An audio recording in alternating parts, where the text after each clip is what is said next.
음악산업진흥에 관한 법률이죠. 예. 흔히 말하는 노래방 관련된 거예요. 보면, 법률의 정의. 우리 이제까지 해온 법태는 어떤 것들이 있는가? 인허가는 누가 내주는가? 영업자 준수상 가장 중요하죠. 이건 담기하셔야 되고, 등급분류 어떻게 되고, 행정명령의 실효성 확보를 위해서, 우리 과징금 있죠. 양벌 규정 이런 것들. 그리고 현장 출입 조사권이 경찰한테는 있다. 경찰과 직무집행법에도 있고요. 일단 용어의 정의 먼저 볼게요. 음반, 뭔가 유형물 CD처럼 유형물에 고정되어 있는 거죠. 요즘 안 쓰죠. 음악 파일 뭐 다운받아서 쓰죠. 음악 영상물, 뮤직비디오, 음악 영상 파일, 우리 청소년 음악산업진흥에 관한 법률에서는 18세 미만해져요. 17세죠. 그러니까. 그리고 배급업도, 판매업도, 온라인 서비스, 흔히 말하는 스트리밍업 다 포함합니다. 근데 이제 현장에서 볼 수 있는 건 주로 여기 노래 연습장이 단속의 대상이 된다. 노래 연습장에서 어떤 음악을 들었나를 단속하지는 않는다. 주로 뭐를 할까요? 주류 관련된 거, 청소년 관련된 거, 성매매 관련된 거, 노래방 도우미에 관련된 거, 뭐 이런 거 단속하겠죠. 그래서 업체를 쭉 봤고요. 첫 번째, 인허가는요. 우리 풍속영업에서 인허가는 주로 시도지사가 인허가를 해줍니다.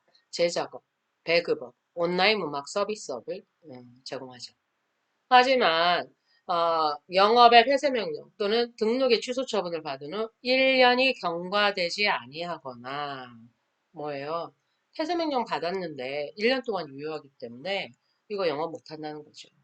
영업정지 처분을 받은 후 기기한이 종료되지 않은 자가 다른 업적을 다시 영유하고자 하는 때 이때는 대인적 제한이 있다라는 겁니다. 대물적 제한은 뭐냐?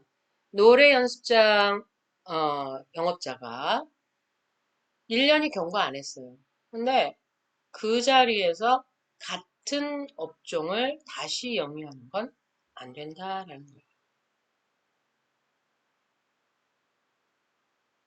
그리고 영업자 명의가 변경됐든지 소재지가 변경됐든지 업종이 변경됐든지 상호가 변경됐든지 이랬을 때는 변경 등록을 해야 되고 변경 등록 신청서 구청에 가서 작성해야겠죠. 임대차 계약서 사본, 완비 증명서 이런 것들을 다 구비해서 제출해야 됩니다.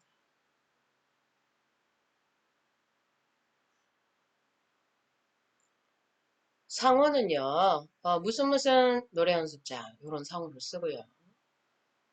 식품 접객업소와 이 노래 연습장은 완전히 구분돼야 된다. 별도의 출입문 있어야 된다는 거죠. 이런 거 많이 봤어요. 우리 전체 이용과 게임물과 청소년 이용 불가 게임물 별도 출입문 설치하죠. 그리고 통로의 폭은 1m 이상. 그리고 여러 가지 안전시설, 소방시설, 전기시설, 소음시설 등이 필요하다. 그리고 조명기구는요, 특수 조명기구, 막 이렇게 뭐죠, 광선볼 이런 거 안 된다. 우주 볼 정도만 된다. 마이크, 어, 시설, 이런 시설이 들어간다. 그래서 이제 빨간 것들, 1m, 이런 거, 특수 조명, 이런 거 좀 암기했으면 좋겠어요. 그리고 음악산업진흥에 관한 법률 22조에 보면 여러 가지 안전사고, 그리고 청소년 관련된 거. 그리고 우리 이거 좀 많이 헷갈리는데, 왜요? 노래 연습장 가면 꼭 나오는 거 뭐 있어요? 맥주와 새우깡. 근데 이거 안 된다는 거예요. 기본적으로. 주류 판매 제공 금지. 접대부 어떨까요? 접대부 관련된 영상 하나 보도록 하겠습니다. 붙어 있습니다. 노래방 천국 서울 가락동엔 100개 넘는 업소가 있습니다. 그런데 경찰이 집중 단속에 나선 지 반년째. 동네는 썰렁해졌습니다.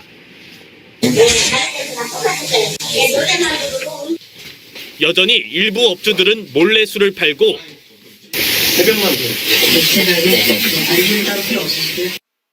접대 여성도 불러줍니다. 네, 6시 그러면 20분을 10,000원을 추가하래요. 하지만 불법 영업을 포기한 업주들은 생계난을 호소합니다. 포기하는 사람이 한 10명 이상 되고, 노래방 아예 안 하니까, 하고 그냥 보내고만 바꿔요. 단골 손님 발길은 다른 곳으로 옮겨졌습니다. 차로 20분 거리인 이곳 길동의 노래 주점들은 여전히 성업 중입니다. 학교 주변에서 불법 성매매, 이른바 2차까지 하는 업소들도 있어 주민들의 걱정이 커지고 있습니다. 안타까운 부분이 근처에 노래방도 많고 좀 가락동이나 뭐 여기나 일관성 있게 뭐 똑같이 해 주시는 게 조금 더 어린이들을 위해서라면. 옮겨갈 뿐 사라지지 않는 노래방 불법 영업. 규제 풍선 효과가 어김없이 나타나고 있습니다. TV조선 성민혁입니다. 네, 노래 연습장, 접대부 절대 안 된다고 했고요. 그리고 여기서 성매매 행위를 하게 하고, 당연히 안 되겠죠. 알선 제공, 하면 안 된다.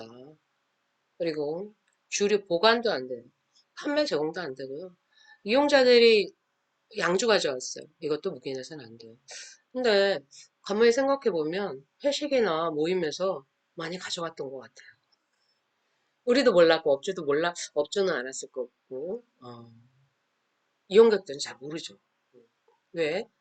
팔고 있으니까 거기도 많이. 그리고 등록증은 당연히 붙여야 돼요.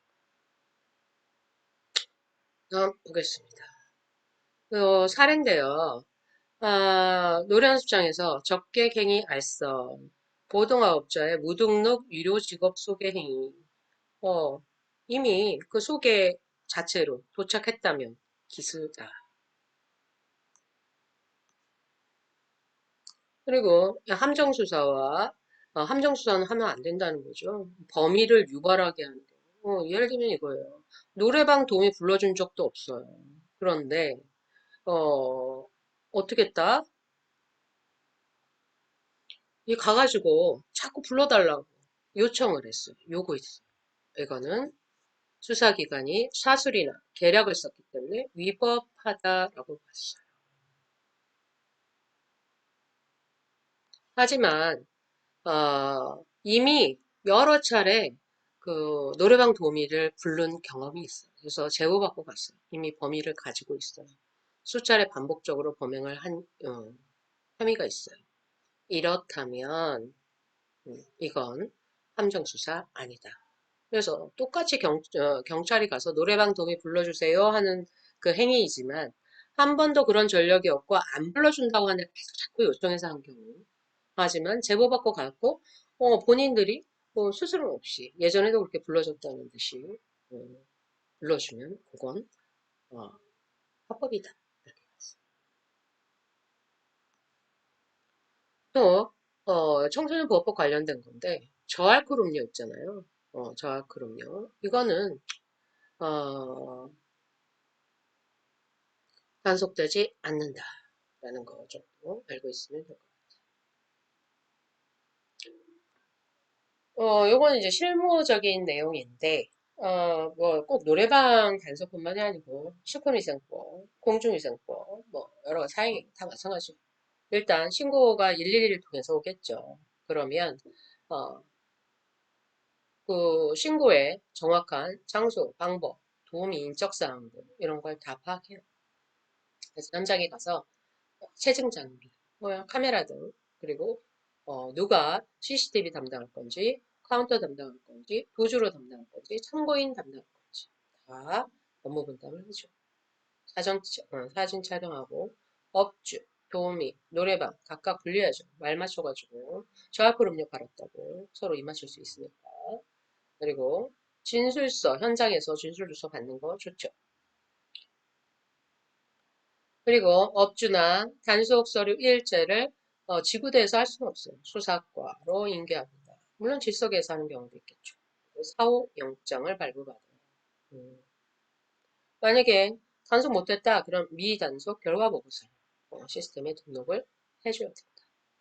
그래서 이런 프로세스를 뭐 몇 번 해보면 금방 쉽게 알 수 있지만 전혀 경찰의 단속이 어떻게 이루어지는지 모르고 현장에 간다 그러면 한동안 후회되겠죠. 네.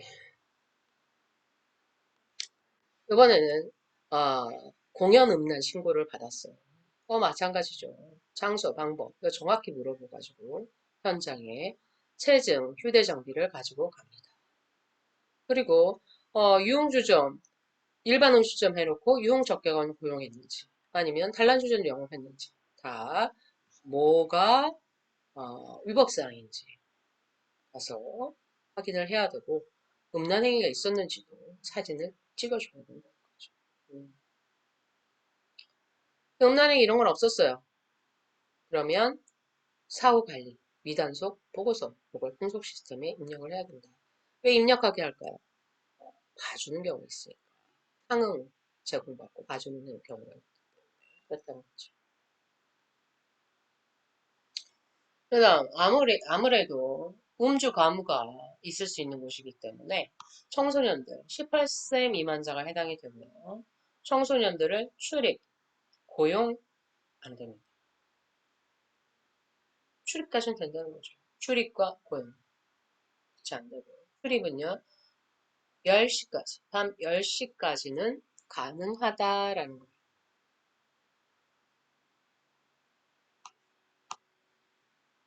요거는 이제 경합되는 경우예요. 무거운 처분 기준에 따라서 청소년 보호법과 음악산업진흥회 가면이 경합될 때 그럼 청소년 보호법 위반으로 기소하면 되는 거예요. 그리고 최근 1년간 같은 위반 행위로 행정처분을 받은 경우가 있다. 그러면 최초로 행정처분 한 날 이걸 기준으로 해서 횟수를 정한다. 가중처벌하는 경우겠죠. 또 위반 사항은 좀 알고 있어야죠. 마이크 시설 위에 마이크 위의 시설이 시설 기준을 위반할 때 맨 처음엔 영업정지 10일, 1월, 3월 가중처벌되죠. 폐쇄까지 갑니다. 주류, 접대부, 청소년 접대부 이거는 1회만 위반을 해도 등록 취소 영업 폐쇄가 됩니다. 영업사원에 주류를 보관할 때 이것도 영업정지까지 가능하죠. 이용자의 주류 반입을 묵인할 때 영업정지 가능해요. 그래서 청소년들이 이거 악용하기도 하죠. 저희한테 맥주 파셨네요. 뭐 이런 식으로. 돈 받으실 거예요. 받으면 신고해버리죠. 그래서 이런 위반 사항에 대해서 암기하고 실무에 활용하기 바랍니다. 영업정지 받았어요. 근데 행정심판에 의해서 과징금으로 전환되기도 해요. 단순한 시설 기준 위반. 청소년 출입 시간 외에 청소년을 출입시킨 경우. 보호자가 없이 출입한 경우. 주류를 보관할 때. 이용자의 주류 반입을 묵인할 때. 등록증을 안 붙였을 때. 이런 때는 과징금으로 전환해준다.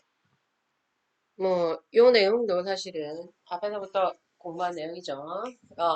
영업의 폐쇄 또는 등록의 취소 처분을 받은 후 1년이 경과되지 아니하거나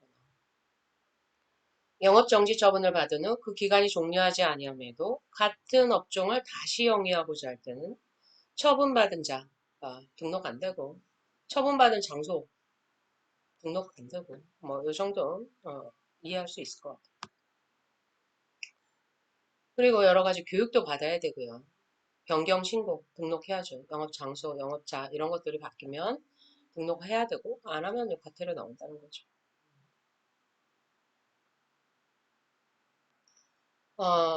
등록을 하지 않거나 이거 계속 나오죠. 청소년 출입시간, 영업정지 명령 위반, 그리고 폐쇄조치 위반, 접대부 안 되죠. 알선 고용, 알선 호객행위 안 되죠. 성매매 당연히 안 되죠.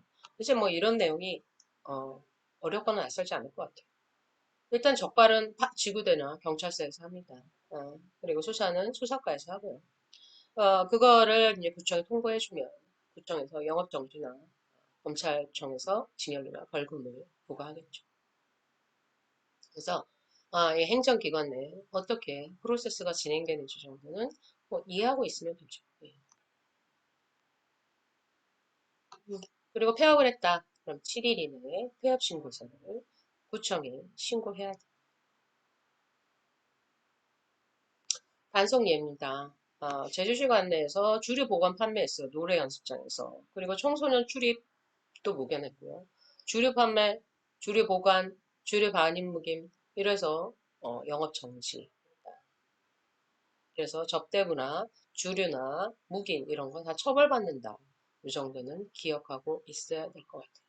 그래서 음악산업 진흥에 관한 법률은 뭐 그렇게 되게 어려운 내용은 없어요. 예, 우리가 오랫동안 관련 법조항을 공부를 했기 때문에. 예, 이렇게 하고 또, 영상, 그리고 체육 진흥에 관한 법률 마저 오늘 다 끝내도록 하겠습니다. 좀